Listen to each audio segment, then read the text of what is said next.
हमारा नाम अस्मा खातून है, पत्नी इसहाक अली उर्फ बबलू, जो सिविल एकेडमी कोचिंग चलाते हैं नुमाइश चौराहे पे गांधी भवन के सामने। मामला ये है कि 10 तारीख अब्दुलपुरवा के हम रहने वाले हैं।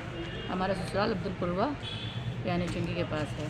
तो हम जो है 10 तारीख को हमारे हस्बैंड बच्चों को सुबह लेने के लिए गए, कहने लगे कि बच्चों को लाओ, तो हमने दिया नहीं बच्चों को। जब बच्चों को नहीं दिया तो घर में घुस के पहले हमको मारने पीटने लगे। मार पीटने के बाद में फिर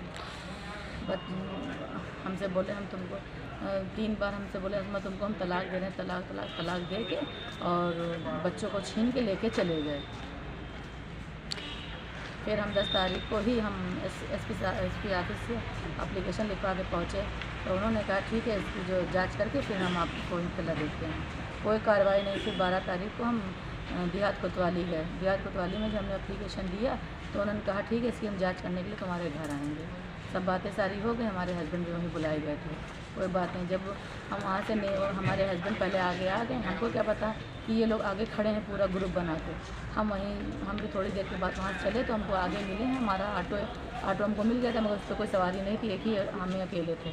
तो उसको ऑटो रोक के सबसे पहले हमारा मोबाइल पकड़ के छीन के कस के और पटक दिया। हमारा मोबाइल भी स्विच ऑफ हो गया और डिस्प्ले भी हल्की सी ख़राब हो गई है। फिर जब चले तो कहने लगे कि अगर तुमने मुकदमा लिखवा दिया तो किसी हर हालत में तुमको तेजाब डाल के मार देंगे। उसमें मुश्ताक अली थे और उनके वालिद का नाम है सैयद अली निवासी अब्दुलपुरवा, जाकिर अली निवासी बेनीगंज, उनके वालिद का नाम है मोहम्मद, और मुन्ना निवासी संडीला, और उनके बाप का नाम है डागे। और इन लोगों ने इतनी धमकी दी और 2 लोग और थे जिनको हम जानते नहीं हैं। सब पूरे 6 लोग थे। हमको रोक के और बहुत गंदी गालियाँ दी। और फिर हमको उधर वापस देहात कोतवाली नहीं जाने दिया, और अगर जाने देते तो हम वहीं पर जाके हम कार्रवाई उनसे कहते जाके उसके साथ से, मगर जाने नहीं दिया। फिर हम घर चले आए। घर आने के बाद में कोई बात नहीं। फिर एसपी साहब ने कहा था कि हम घर पे जांच करने के लिए आएंगे। फिर वो 15 तारीख को रात में 7:30 बजे वो हमारे यहाँ आए पूछने के लिए। बोले हमको तो कोई खबर मिली नहीं है यहाँ पे तुम्हारे घर से। तो जब कोई तलाक देता है तो उसमें कोई महफिल नहीं बैठा ली जाती है, इसलिए सिर्फ एक ही हस्बैंड वाइफ होने में तलाक हो जाती है, और शादी होती है तो वो पूरी महफिल में होती है, वो एक लोगों में नहीं हो सकती है। तो हमको ये था कि फिर उसके बाद में फिर हमको हमारे पास फ़ोन आया 16 तारीख की सुबह कि आप देहात कोतवाली आ जाइए, आपका मुकदमा हम लिख देंगे। फिर हमारे एक रिलेटिव एक्सपायर हो गए थे, हाजी इदरीस, हाजी मोहम्मद इदरीस एक्सपायर हो गए थे। तो हमने कहा हमारे मामा ख़त्म हो गए, इस वजह से अभी हम नहीं आ सकते हैं।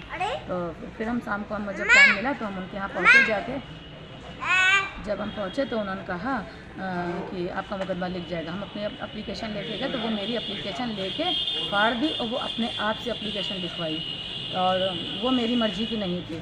फिर बोले अगर तुम जो है इस पर एप्लीकेशन पे तुम साइन नहीं करोगी तो उल्टा ही तुम्हारे ऊपर मुकदमा कर देंगे। तो जाहिर सी बात मेरे साथ तो कोई था नहीं। हमारे 2 बच्चे ना समझे, जो नाबालिग बिल्कुल। एक बेटा हमारा कम दिमाग का है, वो तो है चलो 11 साल का, मगर दिमाग कम है तो उसकी कोई वही नहीं। छोटा वाला 5 साल का है, तो वो भी कोई हमारी हेल्प तो कोई कर नहीं सकता है। तो हम फिर वहाँ से जब हमारी सारी फ़ोटो ले ली अपने साथ में एप्लीकेशन के साथ में, और हमसे बोले कल जाओ और कल तुम्हारी मेडिकल होगी। जब मेरे 10 तारीख को हमको मारा पीटा तो 16 तारीख को हमारी क्या चोटें बची होंगी, यही हमको लोग बताएं। 6 दिन के बाद कोई चोटें बचेंगी नहीं किसी की भी, चाहे कोई भी हो। कोई बात नहीं। फिर हम चले आए।